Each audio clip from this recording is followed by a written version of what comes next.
Hi, welcome back to The Scent Advocate. Tonight is a special video. I'm going to be covering the Francesca Bianchi fragrances in my collection. I have 16. I think the reason I've been getting so many questions about Francesca Bianchi fragrances is because she recently did a re-release of some previously discontinued fragrances, and it was quite the thing trying to get hold of them. I commented on them in a video from a few weeks back, so I think a little bit more buzz than usual around this extraordinary house and perfumer. But one of you asked me about my fragrances just, I want to say in the last 24 hours, and I've discussed them before, but in various videos. So tonight, just for you, and of course anyone else who is interested in this house, I'll go through very quickly what's in my collection and what's not. Why don't I start with what's not? The first fragrance that I don't have in my collection from Francesca Bianchi, before I go any further, how could I possibly forget? Tonight we've got water. Yay! I don't know, I'm just feeling parched these days.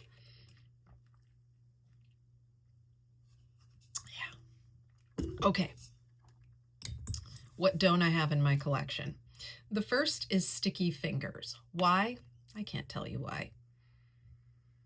I haven't gotten around to buying a full bottle yet, and I think it's because, although I love it, it's very sweet, and yet it has a sour note that comes out as the fragrance equivalent of an aftertaste for me. And so I'm trying to figure out if it's my body chemistry, or if it's something else, or if it's just the fragrance, how I perceive the fragrance. You know, maybe when I say something else, maybe the sample is old. I don't think so. I don't think that's what it is. But Sticky Fingers has not been, while I've enjoyed testing it, it's not been something I felt compelled to purchase a full bottle of. Next, I don't have Under My Skin. Another favorite, very, very popular, and for good reason. I like it. It's a little bit too dry for me. It's got an earthiness to it, which I usually love, but there's something else going on that feels dark and dry. It doesn't lift me up. It doesn't excite me. It kind of subdues me, and that wasn't what I was looking for in a fragrance at any point when I tested it. I also don't have the Dark Side, and the reason I don't have the Dark Side, I don't know. I love it, and I may go full bottle on the Dark Side. So now this is a perfect example of a fragrance where when I first tried it, I was like, oh, no, this is not for me. But it's got a brightness to it. It's got a yellow floral in here that I absolutely love. I'm perceiving a lot of ylang ylang, and it's a thick, heavy, dark ylang ylang and incense to me, and I love it. I think this will be the next full bottle. The Dark Side by Francesca Bianchi, but for now I don't have it. And the last one I don't have is the Black Knight. Oh. I get a little bit of gasoline from this, like an oily, like a rubbery, oily, think of a shop, an auto shop type thing. And I think I've smelled that accord before, and I've enjoyed it very much. But in this, it's too masculine, it's too ready, and it doesn't suit my my disposition, my personality. It's too strong, too masculine, too thick and oily, and it's just not for me. Great stuff. It's a work of art, but it's not for me. Okay. What do I have? I have the Code of Emotion. This is so much fun because it is an oil, a fragrance oil. It's one of the sublime oils from the house. The Code of Emotion, oh, it's so beautiful. It's a fruity, I took some notes on a few of these. I'll never get through this video if I talk about each one, but this one I really do love, so just bear with me for a second. The Code of Emotion, okay. It's a 2025 release, and it's got bergamot, pink pepper, fruits, lavender, geranium, sandalwood, cedar, oak moss, and vetiver. But this is really a beautiful, fruity wood. The lavender is pretty subdued, so if you don't love lavender, that's okay. This is not going to, you know, be the strongest lavender you've ever smelled. One thing I absolutely love is just how exquisite this oil feels on me, and it really does last. Absolutely beautiful. It's got the faintest hint of cigarette smoke. Very, very faint. And it's so chic. I love it. Code of Emotion by Francesca Bianchi. Next, I've got, let's see, where are you? I want to talk about Gauguin. Oof, I love it. Well, you can imagine with Gauguin, what's in it. This is going to be heavy white tropical florals. So we've got gardenia, coconut, amber, vanilla, coconut oil, as well as just coconut meat, vetiver, and musk. This is an extrait. It's a 2026 release. This goes for about $200 for 30 ml. Let me tell you, this also has a very fresh oceanic note. It's a cool, like the Pacific itself, meets, you know, the very tender, not dry and flaky, but fresh, tender coconut meat. That gardenia mashed with the coconut oil, tiare flower and coconut oil, the manoi, beautiful. And the amber and musk I'm not really getting, but maybe just the slightest whisper of a musk. But I really think in this case, the vetiver makes the potential sweetness of the coconut nice and subdued. The coconut oil kind of weighs down the pungent, very pungent, overpowering nature of gardenia, which I love, but I sometimes struggle with wearing because it can be too overpowering on me. Not in this. It's perfect. Absolutely stunning. And like I said, the fragrance of the cool ocean just makes it exquisite. Gauguin by Francesca Bianchi. Okay, moving on. We've got, let's see. Ooh, I just love these. They're so wonderful.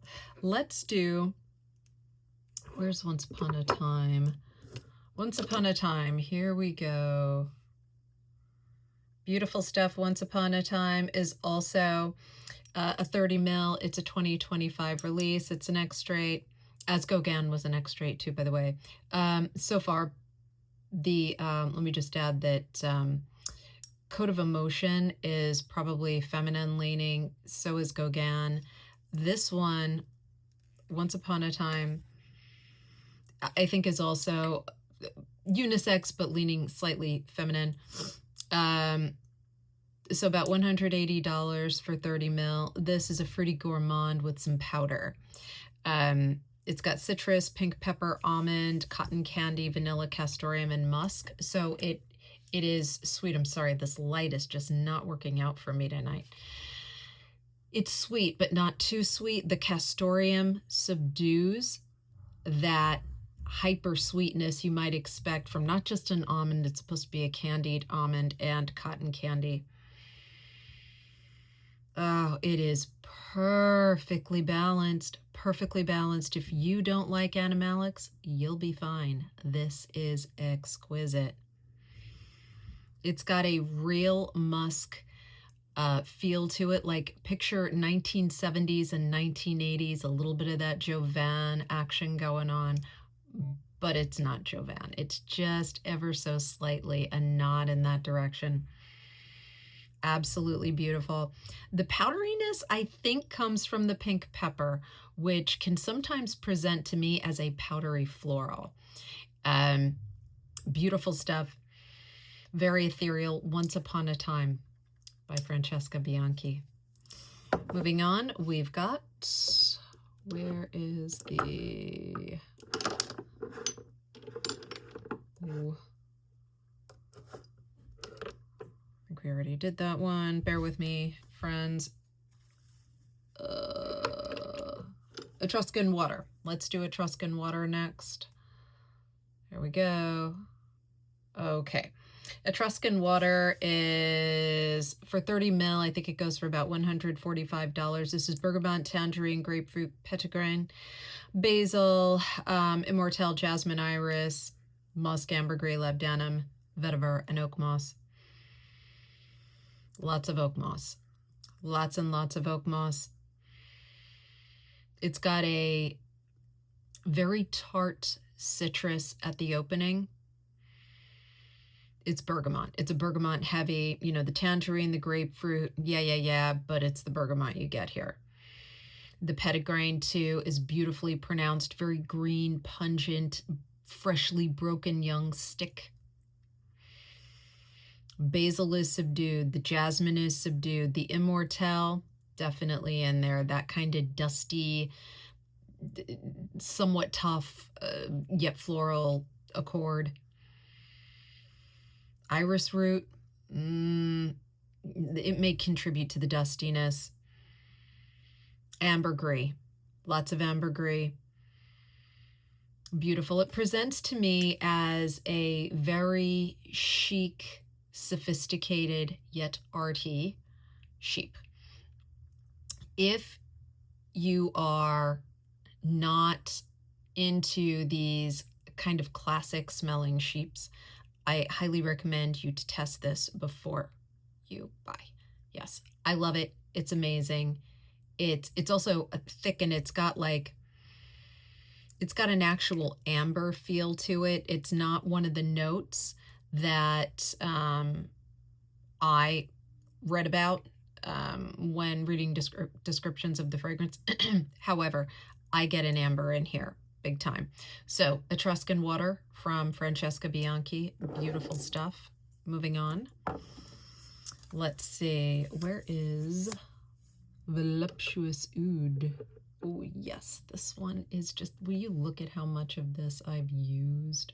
And this is powerful stuff. Same with Etruscan Water, by the way, which is definitely truly unisex. Voluptuous Oud. This is so seductive. Gorgeous stuff. 2024 release. It's an extrait, $145 approximately for 30 ml.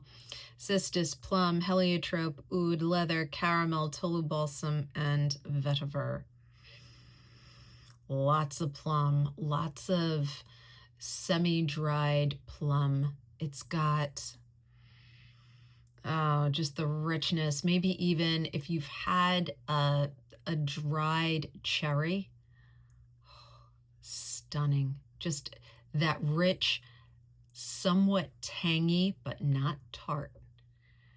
Concentrated sugar, but not too sweet. It's just full-bodied, like an Amarone wine. Do you know what I mean? It's got that richness that can only come from an overabundance of sugar that's become something else more powerful. And of course, in the Amarone, you're getting a higher alcohol content. In this, you're just getting a richer, deeper expression. The leather is there, but it's not animalic. The heliotrope gives it a beautiful floral edge to that deep purple fruit. Oud, it's a Western oud if it's there. Oh, beautiful, beautiful stuff. what can I say? Gorgeous expression of a Western oud. This is definitely straight unisex, potentially leaning a little masculine, but I don't mind wearing it at all. Voluptuous Oud. Next, we've got one of my favorites, Heartbreaker Mariner's Rhyme. Yes, the Mariner's Rhyme. $145 for 30 ml. You get an extrait, and it's a 2024 release. This is bergamot, elemi, grapefruit, lavender, iris, ozone, orange blossom, oak moss, frankincense, patchouli, and amber. Yes.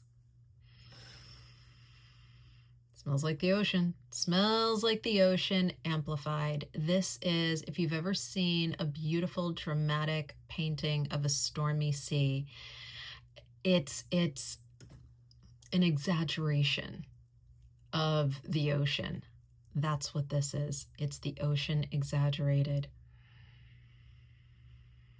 The oceanic accord is not dissimilar from some of the Zoologist aquatics. I want to say it's potentially penguin. I think it's penguin. Has a little bit of this. So if you like penguin, you're probably gonna like this. They're different. I have them both in my collection, but it's got that like an ozone accord, sometimes expressed as a pink pepper or even a white pepper, but just a stunner, and the oak moss sets it off beautifully. This perfumer, Francesca Bianchi, she's an incredible chemist. These are all so dramatically expressive. And in this case, you know, an amazing interpretation of the cold, you know, tumultuous North Atlantic. Mariner's Rhyme. Next, we've got, let's see here. How about we do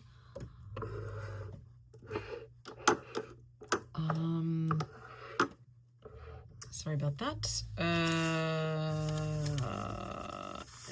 Encounters. Did we do encounters? Encounters, where are you? Here we go. Encounters. Yes. I'm trying to get through these quickly. That's why I'm like flipping through these notes and everything. There we go. Okay, encounters. This is an extrait released in 2023. It's 30 ml and it goes for about $180. So this is bergamot, orange, cassis, lavender, coriander, iris butter, rose, angelica, cinnamon, ambergris, castoreum, oud, sandalwood, cedar, benjoin, Peru balsam. And it's an amber floral. It's an amber floral that is rich and decadent. It's like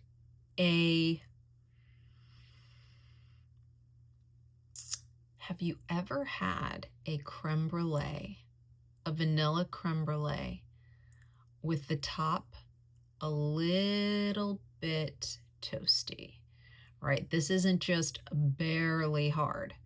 This is caramelized. This is dark like the color of this. And it's got that rich caramel flavor. That's what comes out in this, to the point that it's not too sweet, but it's very, very rich, resinous, beautiful. There is iris butter in here, that iris concrete. It's like a rich, thick, but at the same time powdery concoction, kind of rounding out the cinnamon. The ambergris and castoreum are, again, present, but very, very faintly in the background, just adding dimension to this beautiful kind of powdery amber floral. The angelica is very muted. So is the oud and the balsam. This is I would have expected a lot more, maybe even some frankincense in here, but I don't see it. But that's what I'm getting. It's a very amber forward fragrance, and yet the resins are, I think, missing entirely. Interesting stuff, but not unusual for Francesca Bianchi. This definitely leans feminine. Gorgeous stuff. How are we doing on time? I'm going to try to get through these quickly because otherwise I never will. Where is... Oh boy, I think I'm missing one. All right. Gosh, there's a lot. Should I do this in 2 parts? I feel you thinking perhaps I should. Let's do Unspoken Musk. I just love that one so much. Here we go. Oh, yes. Unspoken Musk. What can we say about this? It's an X-Straight 2022 release, 30 ml, $180. This is Bergamot, Immortelle, Magnolia, Iris, Civet, Castoreum, Butter, Tonka, Vanilla. Now, this is meant to mimic natural musk. That was the idea behind this. Or it's called Musk Tonkin. Dirty, sweet, intimate, very compelling and warm. It's got a sensuality to it, but in a very private kind of, you know, just extremely intimate way. It's distinct from, you know, your Western musks. It's not the Jovan musk going on. This is its own thing, right? This isn't an animal musk, even though, you know, there's civet and castoreum in here. It's just not animalic to me. But I think a lot of people feel it is. I think it's human. Very much so. The butter, I don't get a whole lot of that in here. There's a thickness, a heaviness to it, but it's not like, I wouldn't say butter. Just very, very sexy, very intimate. This is, you know, you've you've been hanging out together for a while. It's been a few hours. Unspoken Musk. Okay. Let's do Libertine Neroli. Where are you, Libertine? Oof. I struggle with Neroli. Great stuff, but it can be a bit overpowering for me. But I had to have this one. It is exquisite. It's an X-Straight, goes for about $145. It's 30 ml, and it's a 2022 release. Petitgrain, Bergamot, Neroli, of course, Iris, Geranium, Oak Moss, Labdanum, Leather, and Benzoin. Okay. Gosh, every time I smell this, I catch something else. There's even a hint of cayenne pepper in this. It doesn't make you want to sneeze or anything weird like that, but it's definitely there. That very hot kind of red pepper. But all in a good way. It's a little bit animalic just around the edges. It's offset by a strong citrus and kind of tamed by that iris. There's an earthiness and a classic quality that comes from the oak moss. A nod in the direction of a classic sheep. This smells like something you would have worn in the 70s, the late 70s, but you would have been a fashion icon wearing it, right? This is timeless, but its time might have begun years ago. Gorgeous stuff. The neroli is definitely present. So if you don't like neroli in any shape or form and you're interested in this, test it first. But as nerolis go, I find this to be really, really palatable. And like I said, they don't usually work out on me. I appreciate them. I like them, but they're not usually for me. This one is for me. It is unforgettable. This makes an impression. Libertine Neroli. All right, I am going to stop here with the descriptions, but I'll go through the rest very quickly of what's in my collection that I haven't covered yet. The essence. The essence is meant to be a booster. It's meant to go with other fragrances to give it what is described as the Francesca Bianchi DNA. It's got a powdery, kind of a human musk, I think, going on, but it's not animalic. Some people describe it as animalic. I don't. It's a booster. I think it wears beautifully alone as well. Perfectly unisex. Angel's Dust, very quickly. It's a beautiful, powdery, florally type sheep. Stunning, light, leans feminine. Lost in Heaven. I love it. It's got a slight hint of a, it's very clean, elevated. It's got a little animalic around the edge, but something of a, like a salve, a soothing salve, a little hint of a Vicks Vapo Rub in there. Gorgeous stuff, though. It's not like that. It's just got a nod in that direction, and I think it's the animalic expressing itself against these heavy florals in here. Luxe Volupte, Byzantine Amber,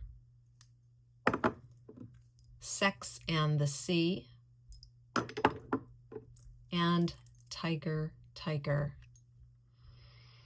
Oh, so beautiful. These are all amazing. All right, so now you've seen the entire collection of Francesca Bianchi that I have. If you have any questions, please don't hesitate to ask. If you want me to talk about the ones I rushed through, I'm happy to do that. Just let me know which specifically you'd like me to focus on. If there's genre, you know, a certain floral that are in the fragrances, one or many of them, I'll be happy to dive into that. But An Extraordinary House, if you haven't explored it, I highly recommend it. I am expecting one, and it is from that recent release of previously discontinued fragrances. One that I don't have that I definitely want that I wasn't able to get is Sticky Lips. I did a video where I talked about it. It was a whole debacle. I tried desperately to get it when it was re-released, and I failed miserably. So if you have ever tried Sticky Lips and you are willing to impart your description, please do in the comments. If you like the video, please give me a thumbs up. And hey, if you haven't subscribed yet, please consider subscribing, and I'll see you in the next one. Bye.